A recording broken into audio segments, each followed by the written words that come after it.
Okay. Good morning, this is Newport Town Times on Tuesday, July 6th, 8 a.m. And we have with us today Christine Benner from the town.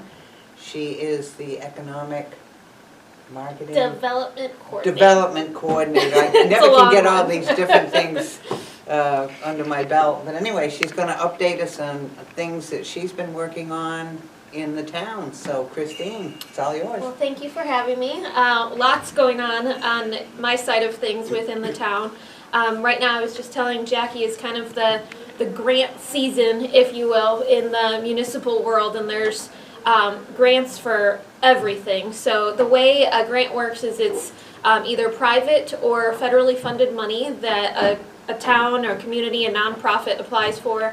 That can assist with everything from new sidewalks to painting a building, just anything that can help move a community forward. So in my position, that's obviously a huge component of the economic development of the community, but also just the overall quality of life of Newport residents. So we all walk the streets every day and use the sidewalks and use the trails and things like that. So however I can assist to get us the funding we need so we don't have to go to taxpayer-funded projects, letting that, the pressure on the taxpayers lessen a bit, and with the overall goal of lessening the tax burden in years to come. So I have several grant applications in. We've won a few so far. A couple, we're working on a community garden project. So that would be located where behind the Dollar General and behind Advanced Auto, there's that large green space. So our plan is to put a dog park and community garden there. So a family can take the sidewalk down, you can park whichever way is easiest for you and have your dogs there. You can take part in the garden. We're going to have actual lots that people can use for individual gardens, or a bigger community garden section where you could just go in and pick whenever you felt like it. So we have almost $15,000 in grants received for that project. And I just submitted a $25,000 grant for the dog park portion. So we should hear about that by the end of the month. And then I may need community support because that is a national level grant where once they announce the finalists, communities have to vote for which community they want to win. So we will, if Newport is a finalist, we'll have to really come out to support that portion, because then it will be just a state-of-the-art dog park, all paid for by PetSafe, which is a food and pet supply company. So that's a cool one. I have one for fruit trees to go along this community garden portion. So when you're, after you've done gardening your little section and you have your fruits and vegetables, you can walk along the edge and grab free fruit. So that's another one I have. I have a huge sidewalk project so we should be hearing about that one any day now, actually, fingers crossed. But that one would redo all the sidewalks up Sunapee Street to the old mill building. So that's a huge project, a major impact on the quality of life, because right now it's just treacherous to walk on some of those sidewalks. So that's actually one of the bigger goals, is finding funding for a lot of our sidewalks. I know Hunter has probably mentioned to you before that the sidewalks are a big priority for the town. And that's also an economic development component, because a walkable community is just safer and easier for not only residents to use, but tourists and people visiting our businesses. So I'm really trying to focus on finding some additional money besides taxpayer money to help with those sidewalk repairs. We're working on a lot of new recreation projects. So I'm working closely with PJ Lovely of the rec department, trying to, one, capitalize on the trails we already have. So new signage is one of the grants I have in. Anything you can think of to make the trails easier to get to, more accessible, and just a better trail system. But also new trails. So this is probably one of my favorite projects, but making that trail, if you start at Dunkin' Donuts and walk along the Sugar River, you'd be able to take that trail all the way up to Sunapee. So that's the goal. I have a grant application on the horizon that would help pay for the funding of the building of that trail. So right now, thanks to Econ, I'm actually getting started on a trail study where we will go in, or a company will go in and figure out what it's going to take to redo that trail and get it bridges and like maybe a little beach section along the river. So that's a fun one, and that's one that will connect us to Sunapee. Will connect people from Main Street to a lot of our businesses, Eichenauer, Ruger.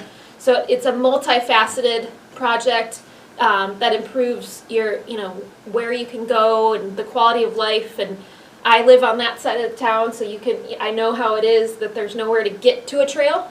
So the idea would be you could take that trail to Main Street, walk along Main Street, and then get to Pinnacle Mountain or the rail trail, and it would all be a interconnected Main Street. So that project is underway with trying to find some grants for that. But yeah, overall it's just, I was telling Jackie earlier that there's a lot of grant opportunities out there. So finding these opportunities and really capitalizing on them, finding projects that fit within it so that Newport gets its fair share of the funding that's out there is my goal, and we're well underway. So I have probably 40 applications due the next 2 months for anything and everything you can think of. But I'm always open to suggestions. If there's projects you wish could happen, like that's where the idea of this river the trail along the Sugar River came from, is people were saying there's a beautiful trail there, but it's hard to get to. There's sections of it that are not so safe. The crossing over can be dangerous. So that was where that came from. So if you have things that you wish could come up in Newport, please let me know. I will start working on funding somehow and somewhere for that, because we all live here, so we need to be happy before people can start visiting and the economic development can really skyrocket. So those are the grants. I have lots of other projects going. I work closely with Jennifer Opolinski at the Tech Center. We have the School to Work program is really doing well. We had a big project at the end of the school year with Ruger, where Ruger basically hired the business students, and they created, as part of their curriculum, a logo that was Newport Pride centric, to really make Newport, the Newport employees of Ruger proud to be part of the community overall, and proud to be part of the Ruger Newport plant. So the students created this logo. They created t-shirts and everything that would go into a marketing plan, and then they presented to Ruger in a kind of like a Shark Tank type setting where all of the Ruger leadership was present, which was pretty amazing. The kids had their presentations and there was a winner announced, and it was so successful that Ruger wants to continue doing it and continue moving with these students as they progress into their senior year to really develop their marketing skills. And it was interesting because it's a different set of thinking, and everyone benefited. So it was different. We were trying to come up with a unique way of doing a school to work, especially during COVID, because it was tough to get a student into a business with COVID regulations and restrictions. So this was our way of working around it, and now we have a couple of similar projects going with other businesses. So really kind of connecting the younger generation with the businesses that are here with the end goal of, one, satisfying our business needs so that the businesses stay here, but also really showing our young people that there's opportunity right here in Newport, and that you don't have to leave, and that you can have an amazing life right here. So the School to Work is moving along. We're going to kick it off in the fall again, and working on different businesses this summer that may be interested. But yeah, so School to Work, lots of grants. The overall marketing of the community is another big component of my position.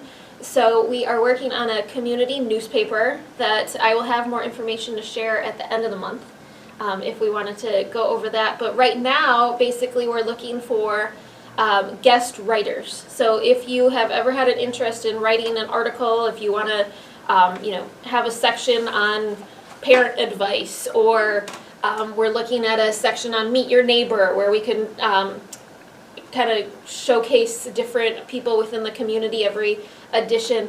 The idea being that it's our newspaper, that it's Newport written, Newport news, sports, schools, anything you can think of that you would want to keep up on. A community calendar. The whole back part of the newspaper is going to be 2 months worth of calendar, so that we can highlight all the great events. You always know what's going on. But the big part right now is this is in the works, but we need writers. So again, if you're interested in a volunteer opportunity to share with the community something you're interested in, if you want to take photos, anything that goes into a newspaper, we are looking for volunteers. So those are my big projects right now. Question for you. Yes. This trail you spoke about from Newport to Sunapee, Yes. does that go partly along the old railroad bed? Yes, It does. yes. So what is the plan to get from Central Street across that first, where what was that covered bridge, Larry, the railroad covered bridge, that first one?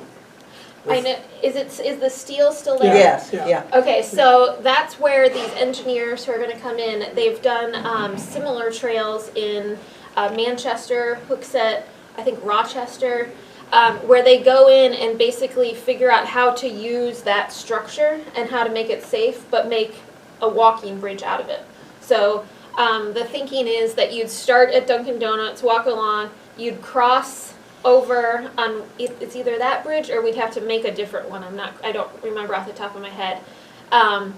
Walk along and then cross again. Yeah, there's the second one. Yeah, there's a couple places that you have to cross. And then down by the old mill building, there's a pump station. Yes, yeah, And then the street. hydro project. Yeah, and it's very steep. So you'd have to cross again there. Yeah, So the majority of the funds that we'd have to get from grants are for the bridges. It's the trail isn't so much, but the bridges, it's obviously expensive to build a bridge. So, but it would be beautiful. it'd be nice if one of those could be a walking covered bridge. Yeah, that would be really nice. That's a good idea.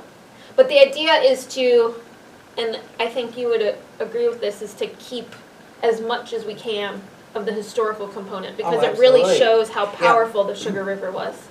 And I know you had Penelope and Derek a couple weeks ago with the Sugar River Destination Yes, Council. yeah. And they are helping out with this as well, because it's a interconnected, obviously connects the communities, but also really highlights the beauty of the Sugar River that we have that nobody even really, I mean, it kind of gets ignored along the Main Street, but if we can really capitalize on that, that's what a lot of other communities are doing, and it's a sure way for success, because that's what people who live here also get to enjoy it, but also that's what people visit for. Sure. Is those things.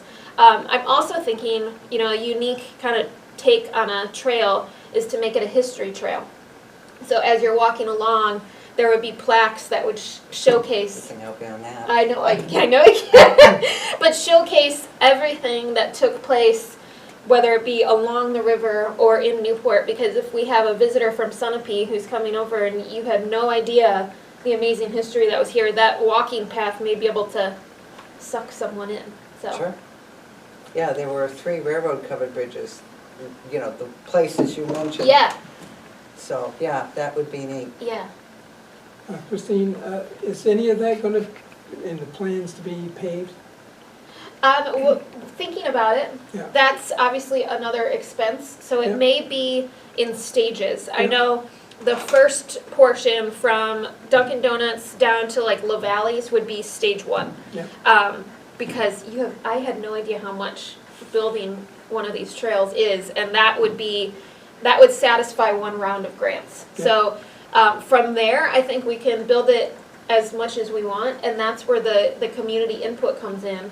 Also, I forgot to mention, with PJ, we're looking at different types of recreation along all of these trails. So if you have the one along the Sugar River, you have Main Street, you have Pinnacle, and you have the rail trail. If we can somehow fit recreation along there so that it's kind of like a whole interactive Main Street. So one of the things is a bike pump track that we're looking at. I'd never heard of one before, but it's all made of hills, and basically the idea is that people don't have to pedal. It's all by upper body strength, and they're very popular. So I know when I'm at home, I see kids all the time on their bikes. So being able to provide, and that's kind of the overarching goal, is that we have parks for young children, but there's nowhere for a preteen and a teen to really hang out or play. I live by Maple Street, and the kids are, the teenagers are hanging out on that new Maple Street kind of playground. Yeah, and it's meant for younger kids. So if we can figure out ways to give them things to do, the pump track being one of them, we're looking at an adventure course. So it's more of like a teenager-focused playground. There's a grant for that also. So really finding things for everyone, and that's where this trail came in, was that there's, beautiful trails on Pinnacle, but they're a little bit more difficult. Yeah. So if we can come up with something flat right in town that people of all ages, all backgrounds, all disabilities can use, it would really be able to make sure everyone can enjoy it. Why I asked is, the rails to trails, like from the rec center to Oak Street, and from Oak Street going toward Kellyville. Yeah. It's very loose material. Yeah. And, for us older folks, it tends to cause plantar fasciitis. Okay. Oh, well, that's a good feedback. That's exactly why we should look at paved. Yeah. Yeah. Well, one other thing I've been working on is we are on the way to becoming an AARP age-friendly community. So that's another thing that I've been applying for. With the AARP came in and spoke with the Board of Selectmen, and basically the age-friendly community network is communities across the country that are focused on providing safe, enjoyable, age-friendly activities and main streets and communities for everyone, whether it's a 12-year-old, a 80-year-old, and really making sure that everyone has things to do. So that's kind of where this came along from, is finding recreation for people who may not be able to enjoy Pinnacle. And with that age-friendly community, it also connects us. So there's only, I don't remember off the top of my head how many in New Hampshire, but we are the first one on the western side of the state that has applied. So that's kind of a cap in our, or a feather in our cap, because it shows that Newport is really willing and ready to make it a community for everyone. So we're working on that, and with that comes grant application or grant opportunities, as well as being able to connect with communities across the country that are very similar to Newport, that have had success in things like transportation, housing, things like that, so that we can learn from other places, but also start working and focusing on those areas, which, see, these things keep floating to me. Housing, I'm working on an application for a grant for housing inventory, so that we can get ready to apply in the winter for a housing rehab grant. I know the town did this several years ago, but the idea is that with this planning grant, we can go in and figure out where properties exist that would be eligible for rehab, how much it would take to rehab, anything that can go into taking our already there housing stock and making it better and safer and more easily accessible for everyone. So doing that this summer, and then, like I said, in the winter we can actually apply for the housing rehab, which would help with the beautification of the main street, but also with the housing shortage, so that we can actually start using some of these dilapidated buildings and making them nice housing. There's also a few different housing projects on a private end of things that are underway. I don't have tons of details on that, but I know housing on a town level, as well as from my point of view, is a major priority. So that is part of the list as well. Now, are those two projects, the housing projects, there was one behind, on Spring Street? Yes. Yes, and it's across from, I believe, the antique shop. Yes. Yeah. That I don't have an update on, but yeah, and that one, that's an interesting one because that's workforce housing. So I think people are misconstruing workforce housing with Section 8 housing. Workforce housing is you have to make a certain amount of money, and the model is that as you grow in your profession, that housing, your rent stays the same so that you can actually start to save. So it's trying to set people up for success, because I know when my husband and I started, you're paying as much as you bring in on rent. So how are you ever going to save for a purchase of a home or get ahead? So the idea of workforce housing is to actually set people up to then purchase homes in Newport and save and make a nest egg for yourself. So I do know that that's kind of a misconception about that project. Yeah. But it is housing. Right. It's housing, and it's housing where, I don't know the exacts, but you do have to make a pretty stable income. But the idea is that you can stay there and start to save, so that in a few years you can go on and purchase your own home. That was the other one further up, behind what used to be Classic Auto Body. Yes, and that is through Southwest Community Services. Looking. They're working right now on a transportation hub in Newport. So in that same area, there would be, and I can't give total specifics because it's their project, but they are working on it being kind of a transportation center where you could grab a bus, you could grab a ride share, you could park, you could do carpooling, all in that little area. They'd have electric car charging stations and things like that, and then next to it would be some sort of housing. I think the transportation part is their first portion, but they are still very much looking at the housing component. So there are things underway, and then in the meantime, we'll try to work on this housing rehab. And with the housing rehab, this housing inventory may show us that it would be even better to build new. I don't know. That's where a study, and basically it's the feasibility of housing in Newport and what is best and what do residents want most, and what would satisfy the needs of people who are here already. So I know aesthetically there are some houses on Sunapee Street as you're coming in from the mill that are, the siding is pretty dilapidated looking. Well, and that's where housing rehab, you could apply for a few $1,000s from this pot of money to help with that. So that's the goal of this planning study will be to figure out how much each home that needs a little bit of tender loving care would need. And then it's up to the private residents to get some. It just doesn't present Newport well. Right. When people are coming into town for the first time and they see all these buildings with the paint peeling. Yeah, and the sidewalk. And the sidewalk. So that's why that sidewalk project would be amazing, because it presents itself much better. Yeah. So. Absolutely. Yeah.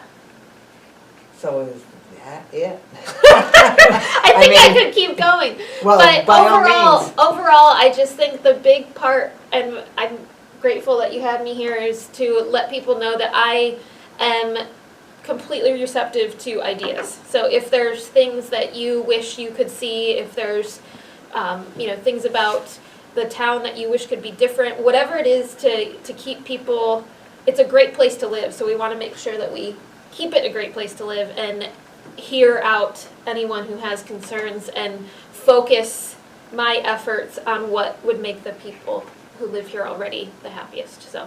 What would make me very happy is if we could have that, I'm not going to call it a new rec center, because it's not, it is that new community. And we have something in for that one. Because that would be, my personal opinion, that would be huge. I completely agree with you. Because Larry's been looking for a venue for, well, he'll probably talk a little bit about it, but I mean, there was practically nothing. Right. that came to my mind several times, that if that building was there, Yes. that would be a perfect So, place to have it. I will tell you, we have an application in for funding assistance for that. Hunter and I worked on it last month, so that's in. We should hear anytime now. Again, to get to that point where it doesn't impact Yeah. the taxpayer Yeah. as much. Yes. But also the other thing, and I know you had Jennifer on, the renovation of the tech center allows for a new community room. So that, that goes Nice. with, Yeah. I think the community needs somewhere to gather that you don't have to pay a fee. And Yeah. and the renovation is really focusing on the community needs as well, so that's another one. She's gonna come in August, I think probably either the first Tuesday or the third Tuesday, it depends on her schedule, Yeah. to give us an update on Well, I how will that's tell you on going. a personal side, I went with her to visit the one in Salem, New Hampshire, and they have, their community room is gorgeous, and it's got a door straight to the outside, so you don't have to go through any of the school. Basically, it's locked and it's unlocked when there's events going on. But beautiful windows, an outdoor patio. So Salem, much like Newport, said, yes, we'll do the renovation, but there has to be something in it for the community to use. And this community room came of it, and it's gorgeous. So I think that's an option, at Sure. least. Absolutely. Yeah. Absolutely. So I will let Mr. Cody talk, but Well- you can jump in at any time. Yeah, I'd just like to say you're doing a terrific job. Thank you. and It's really heartwarming to see Thank you. that the effort that's going in to try to get some of these grants to improve the town of Yes. Newport. And I really applaud you. Oh, I appreciate that. Thank you. One of the questions I had, are you still the coordinator for the Heritage Commission? Me? Yeah. I never was. Oh, you never No. was? No. Oh, okay, I'm Nope. sorry. No. One thing that has run across my mind was there's rules and regulations what you can and can't do when a house is on either the state or the Yes. federal registry. But there's other houses that should be on a registry, but I guess the owner has to put them into it. Got it. Like I on- think is that Christina with the town? Christina Donovan? She may be the coordinator of the Heritage Okay, Commission. Okay, But yeah, you're right. I think my house could probably be on yeah, there. yeah. You know, like, one that I'm particularly thinking about, on 29 Myrtle Street, Yep, that was Sarah Josepha Hale's house, and it's not on the registry. no? And it used to sit on North Main Street, about midsection to Sugar River Bank. Okay, And in 1893, roughly, 1892, 1893, they moved it to this Myrtle Street location in order to build the library house. okay. And it's since been made into a duplex. And I don't think anybody knows, or very Yeah. few people know that that You was her said house. 29? 29, yeah. Huh. It's- And that's a big part of Newport's history. Oh, was- you don't get much bigger than Right. Sarah Josepha Hale in a small town like Exactly. Newport.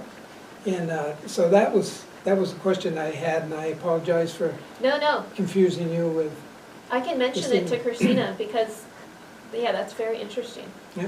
And, And you'd hate to see something happen to it and then it not be Yeah. here anymore. yeah, I mean, as far as I know, there's nothing stopping somebody from buying that house and just leveling it and Right. building a new house, and then you've lost it, you know? Right. And I can understand it, because an old building sometimes costs more to renovate than it does Yep. to knock down and build new. Yep, So I understand that, and I understand that it's kind of ties an owner's hands, you know, by the regulations.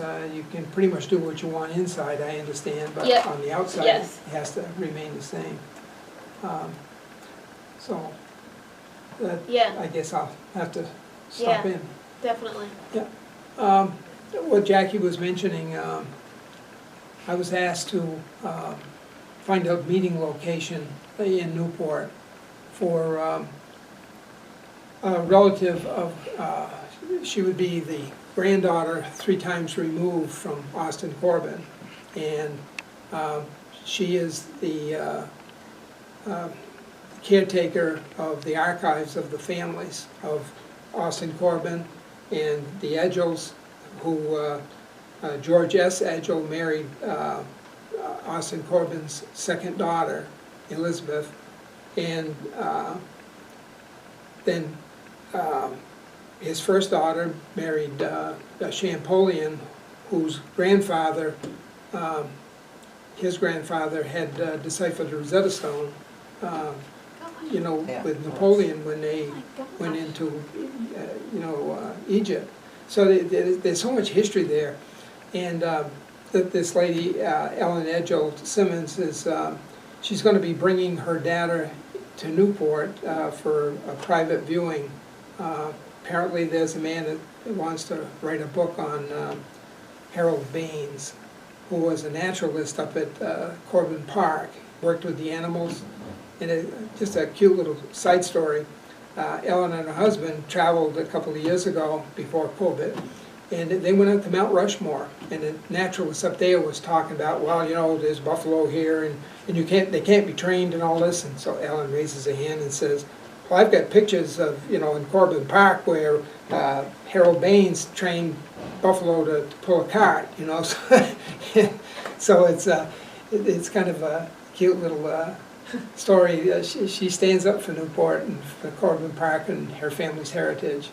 But unfortunately, it's going to be a closed by invitation, just a few people, because the most important thing is that this author have the ability to talk to Ellen and her sister to get the story about the pictures and the data that she's bringing in on Corbin Park. But like Jackie said, I was trying to find a location to meet, and you know, we're still trying to work our way out of COVID, and so a lot of the places that normally you could have a meeting are still not open. They're storing furniture in there or what else, but so the community room, a new community room at the school in the would be really nice. Yeah. And we're going to have our first meeting since COVID started at the Historical Society on July 19th. It's going to be a directors meeting, and we're going to discuss reopening the museum. When COVID first came out, I had decided to close when the state of New Hampshire's Historical Society closed, and I was planning on opening when they opened.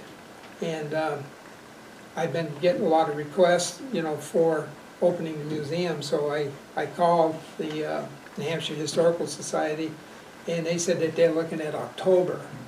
But where the Newport area is pretty low on COVID, there's a good possibility that we probably can open in August.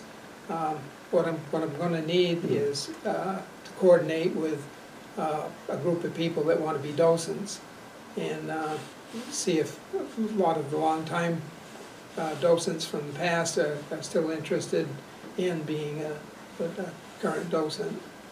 So it's pretty exciting, and I'm trying to refresh some of the displays down there.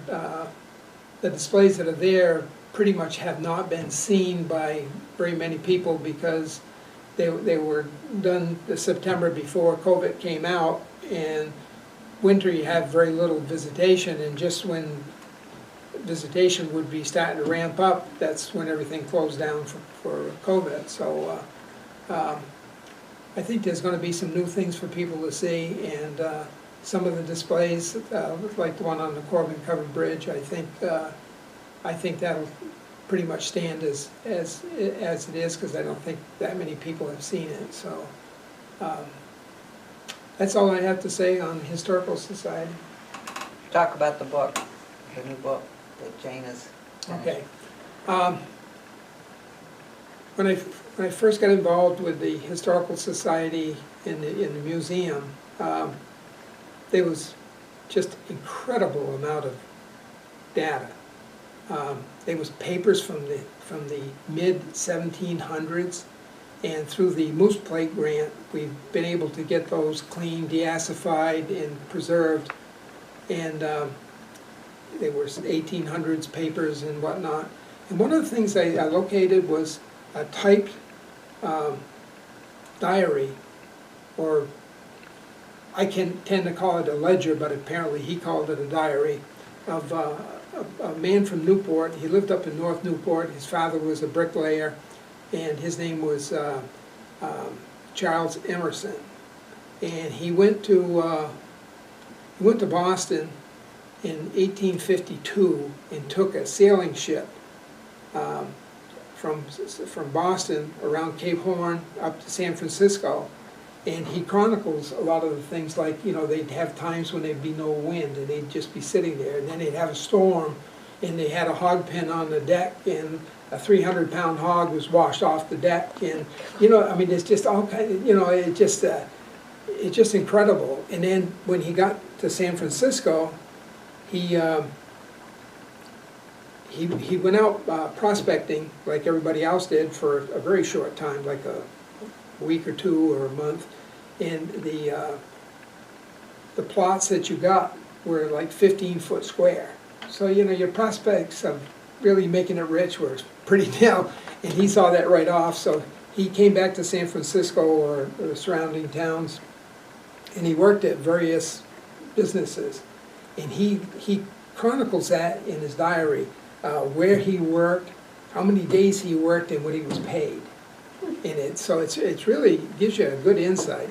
Well, Jana, all I wanted was somebody to take that and put it on electronic media, so that, you know, we could reproduce it and whatnot. And she took it. She volunteered to do it, and she brought it home, and she got excited about it, and she produced a book on it. And then when she was doing that, she found that there was other people from Newport that had gone to San Francisco, either before him or after him, and so she wanted to incorporate those. So she set it aside, and then she's just finished it this spring. And the magic, her writing, and she's a terrific writer in my opinion. She doesn't mess around with the diary, mm-hmm. but she'll put a footnote, like there was a Mexican that was hung. He said, "I saw a Mexican hung," and that's all he said. Well, she goes in and she finds out the name of this Mexican and what he did, why he was hung, and that's in her footnotes. And so that's where the real magic is in her books, is all the added information that you don't get in the diary. And that's a lot of research. Oh, she's a terrific researcher, and she's an incredible writer. So we're hopeful that that'll be out by fall, and it will definitely be, because I have a quote, waiting for a quote from Doolittle's in Claremont for it, and I think it's going to be in color. We'll just have to see what the cost is, but it'll have a perfect binding. It'll be, you know, this size. Will you be able to see his writing? Oh yeah, the diary's in there, but she just kind of takes it and adds to it the historical content around through that footnotes. Yeah. And then the forward, yeah. You know, the forward she has, it adds to the, right. in her words, in research. Yep. So what excites me about this newspaper that you're talking about, Newport Times, because the Historical Society will have a little section in it. Yep. And these are things that we can, you know, announce and bring forward, and so on and so forth. Yep. So yeah, that's being able to share the history with everybody. Yeah, absolutely. So absolutely. It's exciting times at the Historical Society. So even though we're not open right now. If you're not a member, become a member, because we're going to go places. That's all you've got? I have an announcement to make actually it's a joint announcement, the Newport Opera House Association and also the Carlin Field folks, which I'm a part of. I do not fly a plane, so don't get excited.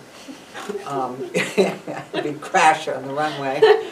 But anyway, there are two concerts that are going to be at the airport The first one is on Saturday, July 17th, and it's the Wicked Good Band. They are from the state of Maine, and they, I'm going to read you what it says. The Wicked Good Band brings their clever, creative, and musically innovative show to the hangar at Parland Field on Saturday, July 17th from 7 to 9 p.m. Everybody from little kids to old-timers will have a great time at this Wicked Good concert. So when they say hangar, that's the community hangar, the old one next to the ops building, the one that the roof is slated to be replaced next year. Quite often known in Newport as the Callum hangar. Yeah, they're the family that were instrumental a long time ago in building it. And that building is on the state historic register. So, and let's see. What a cool location for a concert. Exactly, yep, and the tickets will be $22 a person, and let's see, you can get tickets, you can buy tickets online. You can actually go to the Newport Opera House website and get the link there to buy tickets. And then the second concert is going to be on Saturday, August 14th, and that is going to be Rusty Dewees, D-E-W-E-E-S, Mack Truck Comedy and Music Tour. Everything comes on a truck, including a talented guy from Vermont. Will be rolling onto the grass runway next to the Corbin Covered Bridge on Saturday, August 14th from 7 p.m. to 9 p.m. Rusty's bright red 10-wheel Mack truck, complete with a flatbed, is his mobile stage. And that one is going to be $25 per person. And again, you can go to the Opera House to, buy your tickets online. So those are two airport. One of the things I'm kind of not sure about the way they've worded it is they're saying it's rolling onto the grass runway. I don't think it's going to be on the runway. I think it's going to be probably around it, because no vehicles are supposed to be on the grass runway, because it can, particularly if we've had heavy rains or something before, they can sink in, and that would not be good for any planes landing there. So that is what's happening at the airport right now. I probably shouldn't say this, I'll get in trouble for it, but it appears that at some time, maybe in the fall, and I've got to find out from Heath, that there's going to be another fireworks display, because he mentioned to Larry when we had this Wings and Wheels. That was a great event. Yes, it was. Yeah, it was absolutely. And that was first annual, so the chamber is going to be massaging, the things that worked well, the things that didn't, and for next year. But Larry happened to mention to Heath that he would help again next year with the parking or whatever needed, and Heath mentioned something about, well, see you at the fireworks display. So again, I probably might be a little preliminary, but I will find out so that the next Town Times I can report on that. So that is it for right now. I can't tell you for sure, but I'm hoping that next time the either the Library Arts Center or the library will share Town Times. I have to speak to Kate to see how much information she's got. She might be able to do it, on her own. And then I'd have the library the next one after that. The Library Arts Center also has a cool event. Tonight is the training. So the block party with the chamber is Friday evening, and the Library Arts Center has gotten a renowned sidewalk chalk artist, and she's going to be training everyone via Zoom tonight. I think it's 5:30. You can still sign up on the Library Arts website. She'll train everyone, and then Friday it's going to be this cool community arts sidewalk chalk project together. So that's something cool. That'd be cool. Absolutely. Food trucks on Friday night, all kinds of stuff along Main Street. Wonderful. Yeah. Great. Thank you. So we'll see you, the next Town Times will be 2 weeks from today, so it's the first and third Tuesday, so whatever date the third Tuesday is, and I should have gotten it, but anyway, just look at your calendar, third Tuesday of July, we'll see you again here. Thank you for watching.